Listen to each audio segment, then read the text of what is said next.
Welcome to my F1 channel. Welcome to Peter on Pole. My name is Peter. In pole position, Drive to Survive series, season 1, episode 4, The Art of War.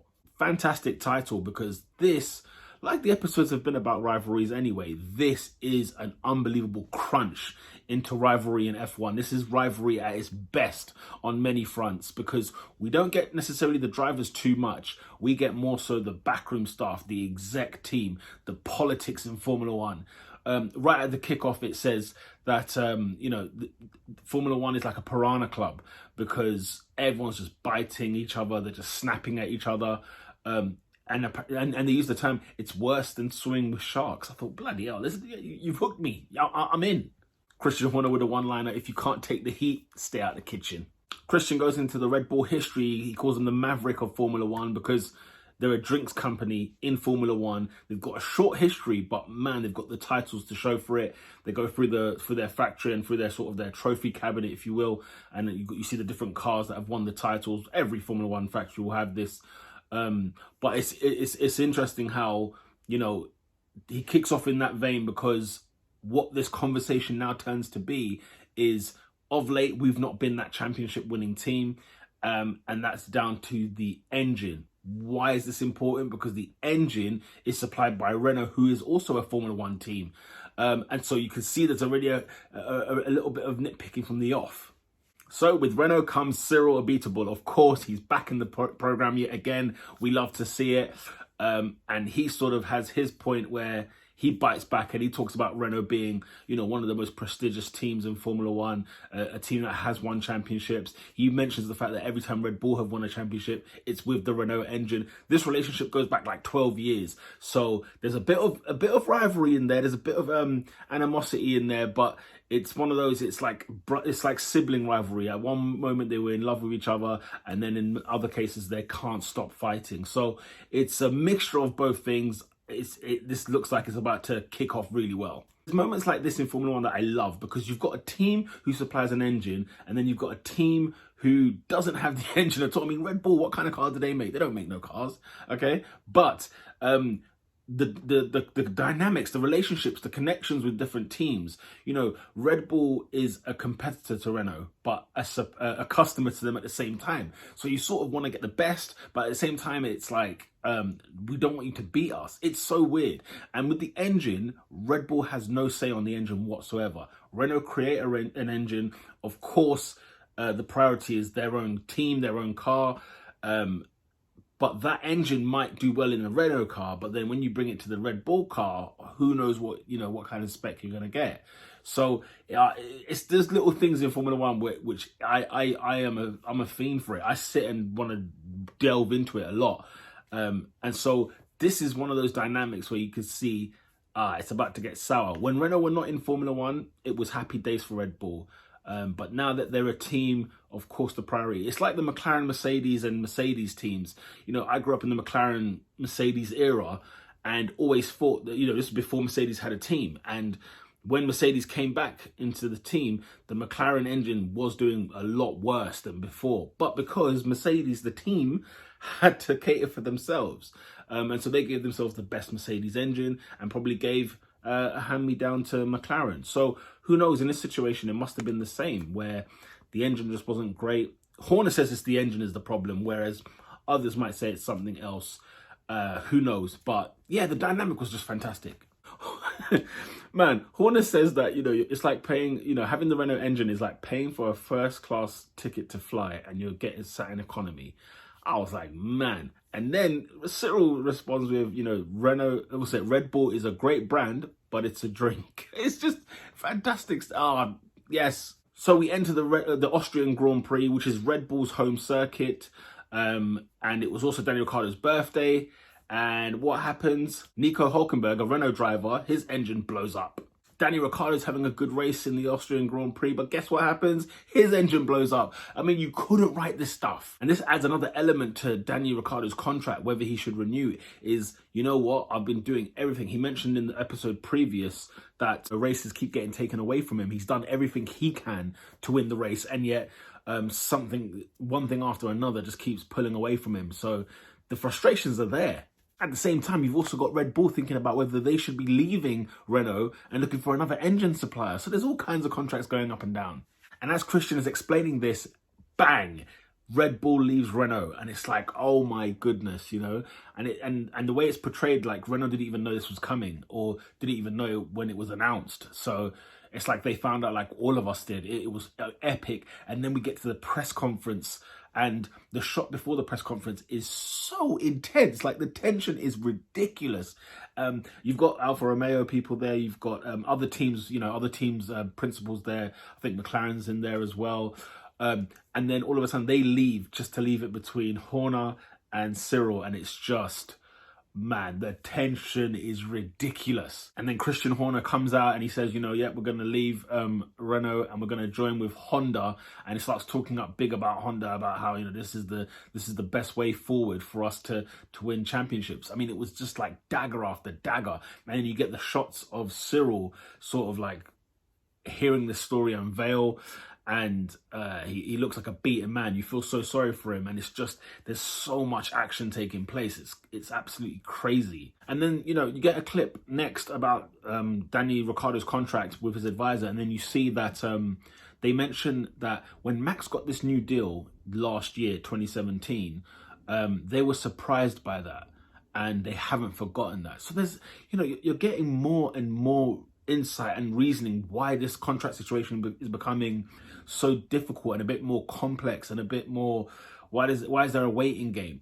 There are so many pies and slices of pies, if you will, to this whole thing, because and it keeps unveiling. This is the thing about the episode, it kept unveiling of what, why we're in this scenario. The race in Budapest happens as well. And what happens? Max Verstappen's car blows up again. The engine's blown up again. And he's fuming. He's thinking, screw this engine. I'm sick to death of it. I can't stand this engine anymore. Blah, blah. It's almost as if Renault have gone and just done something to the car and then, let them go on their way. I mean, it was one of those where the engine failed and you felt like, you know what? Yeah, this is why Red Bull need to get out of Renault. But yeah, it's more frustration. But the thing is, where do Red Bull go from here? Can they afford to go for another supplier? They've been with Renault for 12 years. I mean, I'm pretty sure since its inception in Formula One. So where do they go? Danny Ricciardo has a weird race. In the beginning, he has contact, I think, with Sergio Perez in the Force India. Or was it Marcus Ericsson? I think it was, in fact, in the Alfa Romeo. And I just remember the Force India passing him at some point, and he's thinking, no way. He slips back down to 16th place. But as the race goes on, he's doing well. He's piling through the grid. He's then behind Bottas. He then gets massive contact with Bottas where he has floor damage. There's about 2 laps to go. Danny Ricciardo somehow overtakes Bottas and finishes the race in 4th place. I mean, Danny Ricciardo's stock is going up, and it seems more bizarre. And I remember thinking at the time, like, why ain't Red Bull signing this guy's new deal? Or what's happening here? And you just think, yeah, from 16th to 4th in Hungary, which is one of the hardest tracks as well to overtake. And Danny Ricciardo was just overtaking for fun. Ricciardo goes on to mention that, it's a good feeling when you feel like you've done your best and when you know that you still got it. It's as if he lost confidence in himself, the same way Red Bull look like they're losing confidence in Danny. And losing confidence in the sense that they don't want him to stay here, but do they look at him as, yeah, you're going to be the main driver to win championships? Absolutely not, especially with Max Verstappen's contract that he was given. But then you get that little element of, you know what, yeah, he is a human being. He lost confidence in himself because the team that brought him through, he came through the driver academy at Red Bull, the team that's brought him through is doubting. And there's another clip where Renault, straight afterwards, is, Cyril Abiteboul's sitting there at a desk and he's saying, he's narrating over the top saying, we will not be intimidated. Renault will not be intimidated.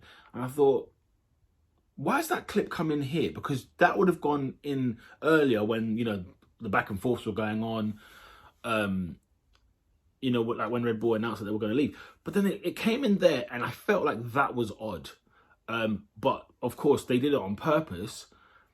Because of what happens next. Danny Ricciardo is like a little montage piece of Danny Ricciardo going about his career, thinking about everything, how life has been at Red Bull, thinking about what decision making. It's almost like he's having a sort of a conference with himself. You get the shot of him diving, like gorging, jumping off a gorge into this massive lake. And he's talking about, maybe I should break free, maybe I should stay. And then it's like, I've decided to leave Red Bull and join Renault. And it's like, what? He's going to Renault? And when that decision happened, I'll never forget this. I thought, this is a big mistake. Why would he go to this Renault team? Now, the advisor of Danny Ricciardo mentions that, when they showed them the project of what they wanted to do, it looked like they had something in mind. They had something in place where, you sort of see the dynamic of what a manufacturing team is like, where when you can be a team in Formula One as well as having the engine, how much bigger that company is, how much bigger that business is, that team, that brand. And I think the advisor sort of looked at it and thought, hang on a minute, this is serious. What they're doing over here is serious. Don't be fooled by what's happening necessarily on track alone. This team is huge. And they've got great ambitions to be championship winners again, as they have been in the past. So it's interesting to see that, that's the thing about Formula One. When you think, from sitting from an armchair perspective, some of these teams are bigger than you think. And, I'm pretty sure the advisor got in Danny's ear with that. Because why Renault? Of all teams, we didn't know what was going on with Mercedes, in fairness. You don't know what's going on with Ferrari and Kimi Raikkonen. I guess you could sit back and say, you know what, maybe I should stay with Red Bull because they're changing the engine next year. But Danny also mentions the point that Honda haven't proved themselves yet. So isn't that a risk? Whereas Renault have proved themselves in the past. And whether that's because they've won championships themselves or whether that's because they've supplied the engine when Red Bull won championships. There's a lot of decision making to make. And what was interesting is that the advisor also mentions that, Renault made Daniel feel wanted. And all of these little elements, all of these little things are in play. I wonder what decision he was going through, Ricciardo, because it's got to be, you've got to make a tough choice. Staying with Red Bull could have been the easy way. Christian Horner turns around and says, listen, this is a man who ran away from a fight. I'm thinking, damn, that is some serious, that is serious. Man, Belgium, we get to Belgium where now the story's out. Ricciardo's going to join Renault next season. Press conference time again. You've got Horner and Cyril, and man, it is, again, tensions are cut. But this time, Horner's like, now that you spent all the money on a driver, have you got money for your engine? And it's like, bang, bang, bang. And then Cyril's like, yeah, we got plenty of money. And then he was sort of saying to Horner as well, that, now you need an engine and a driver. And it's just like, man, the war of words, the art of war. The knock-on effect, of course, this has, in terms of Ricciardo going to Renault next season, is now Carlos Sainz. He's now without a drive for next season. And I'm sure, of course, that's a dagger to the heart as well. Because remember the Sainz story with Alonso, you kind of got engrossed in that. And then to hear that he's at danger for losing a seat. Nico Hulkenberg had a contract that would take him on to the next season. So it weren't going to be his unless there was like a termination, which I don't think teams will do unless they're going to afford to fork out loads of money. So who do you think won the war between Renault, Cyril, Christian Horner, Red Bull, Max, Ricciardo? I mean, there's so many fights. Again, the title meaning more than what it was in simple terms, meaning that there was more things to unpack. It was a crazy situation.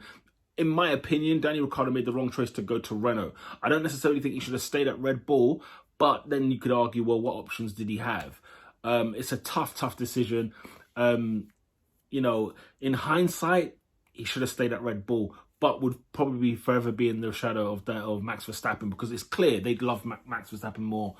So it depends what it's about. Is it about winning championships? Is it about feeling loved? Is it about feeling wanted? Is it about better environment? Is it environment? Is it car? What is it? I don't know. It's tough. But what a great episode once again. Comment below on your thoughts on that episode of Drive to Survive. Please like the video if you like the video. Subscribe if you haven't already. 82% of you guys that watch my content are not subscribed. I mean, what's going on? But with that said, we're on to episode 5 next. Lights out.